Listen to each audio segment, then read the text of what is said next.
औरंगाबादमध्ये भगवा झेंडा फडकलेला असला तरीही MIM या नव्या आलेल्या पक्षाने महापालिका निवडणुकीत चमकदार कामगिरी केली आहे।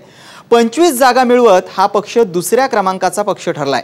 तसंच विरोधी पक्षनेते पदाचा प्रमुख दावेदार म्हणूनही या पक्षाकडे पाहिलं जातंय। वांद्रे पोटनिवडणुकीत MIM फार काही चांगली कामगिरी करू शकला नाही, त्यामुळे औरंगाबादमध्येही या पक्षाकडून खास काही कामगिरी होणार नाही असा अंदाज वर्तवण्यात येत होता। मात्र हे सगळे अंदाज मोडीत काढत MIM ने शानदार मुसंडी मारली आहे।